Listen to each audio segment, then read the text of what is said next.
we left the 7th chapter of Eruvin yesterday with the question, Kama hu shiro, how much food do we need in order to make a partnership or an eruv? And Rabbi Yossi picks up this question, how much food is needed, at the beginning of the 9th Mishnah. And he says, Amar Rabbi Yossi, V'amer Devarim Amorim, when are we talking about this?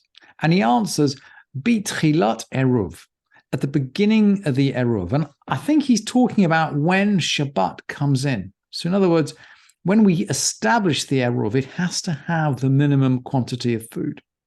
But he goes on to say, Aval, bi share eruv kol shehu. In the case of the remnants of an eruv, and I'm not sure if he's talking about the remnants if during Shabbat, maybe the food shrinks or is eaten or deteriorates during Shabbat, or maybe he's talking about from week to week. But at any rate, bi share eruv, with the leftovers of the eruv, kol shehu, doesn't seem to make any difference. And then he adds a halacha which may be new or may be connected. V'lo amru la'areh b'chatserot, elach kadei shelo shakeach et hatinokot. They only said that you should make an eruv for courtyards so that children should not forget. So Rabbi Yossi seems to be saying, hang on, we don't really need the eruv for courtyards anyway. If we have a partnership in the alleyway, remember that we had our three-way hierarchy, the public space, the alleyway, and the courtyard. In the courtyard, we make an eruv. In the alleyway, we make a shituf, a partnership. And of course, if we've made a partnership in the alleyway, then between the residents of the courtyards who give onto the alleyway, of course, the courtyards in some sense are already joined together. If we can walk around the alley, well, of course we can walk around the courtyards. And Rabbi Yossi seems to be saying, well, okay, the rational corollary is that in the case of the courtyard, once we've made the partnership in the alley, once we made the shituf in the alley, we don't need the eruv in the courtyard at all. And that might be why he's lenient on quantity. So what is this about the children not forgetting? Well, the Rambam explains very nicely in his commentary. He said, look, here's the principle, that the youth and the children don't know what the adults have transacted in the partnership of the alley. They don't know what's gone on with the grown-ups. All they know is that they're allowed to carry in the courtyard. And maybe they don't understand the halacha of carrying at all. So, in order that the children in the alley don't forget the command of eruv, we make the eruv chatserot, the eruv in the courtyard, which is a bit more small scale, a bit more visible than the shituf in the alley. We make the eruv in the courtyard so the children know and understand that carrying on Shabbat is not automatic. You need to prepare for it. And by the way, the Rambam goes on to say, "Ein halacha ka Rabbi Yossi," and the halacha doesn't go according to Rabbi Yossi, but the principle he articulates seems to stand, at least, and I think that's why it's repeated by the Rambam. Having discussed what quantity of food we need, the Mishnah then goes on to talk about what quality or what type of food, and we've looked at this Mishnah will sound familiar because we looked at it before at the beginning of the 3rd chapter. Mishnah here says, we can make an eruv or a partnership with any kind of food other than water or salt.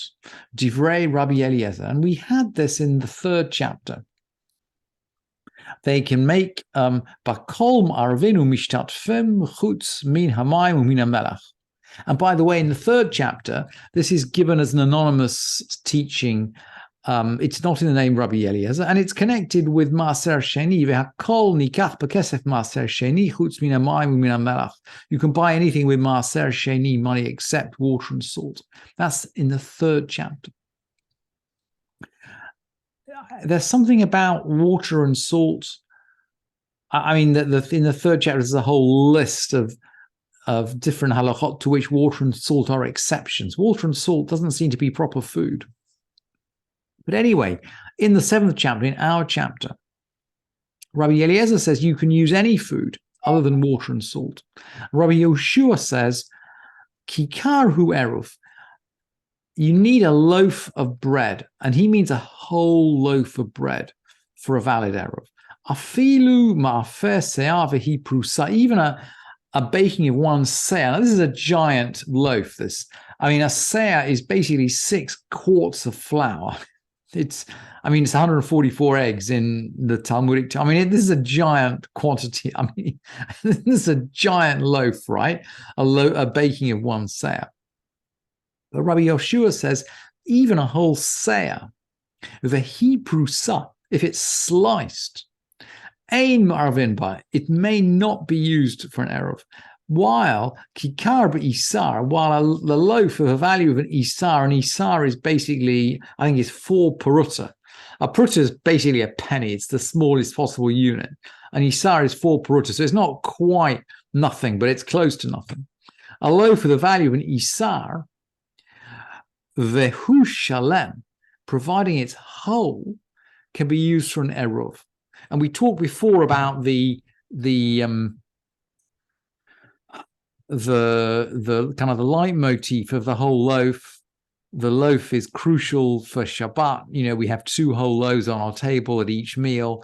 There's something about the importance of the loaf on Shabbat, which seems to resonate right through the halachot of Shabbat and the halacha of eruv as well.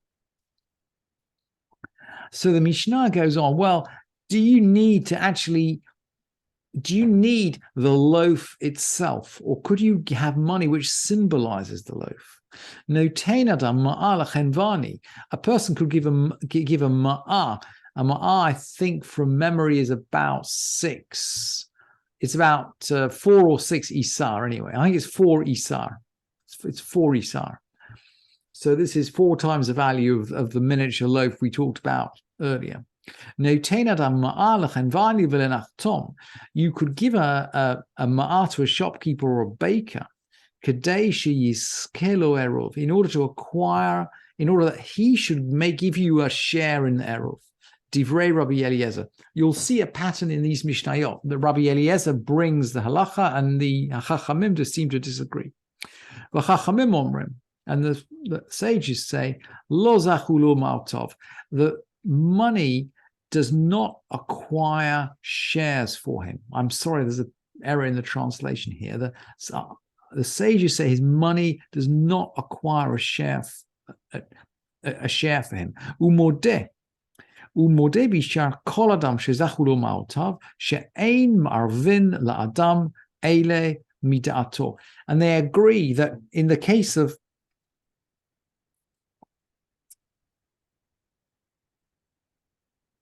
Sorry, I think I misunderstood this Mishnah. I'm going to have to go really slow here. The sages say that the money acquires no share for him. But Rabbi Yehuda says, Umodim bishar kol adam shezachu lo ma'otav she'ein ma'arvim la'adam ele mida'ato, that you can only prepare an eruv with the explicit consent of the individual concerned. I think this must mean that someone has to actively participate via the loaf. Amar Rabbi Yehuda says, Bameh dvarim amurim be'eruvei tchumim. What does this apply to Shabbat border eruvim, to the eruv, the 2,000 amot? Aval be'eruvei chatzerot maravim l'da'ato ve'shelo da'ato. In the case of the courtyard eruvim, you can prepare an eruv with his consent or without his consent, because it's a principle in halacha lafi shezachin la'adam shelo b'fanav. You can put money into someone's bank account without him being present. You can confer a benefit on someone without their presence. Ve'ein chavin la'adam shelo b'fanav. But you can't put an obligation on someone when he's not present. As if I can put money into your bank account when you're not there, but I can't take it away from you without your active consent.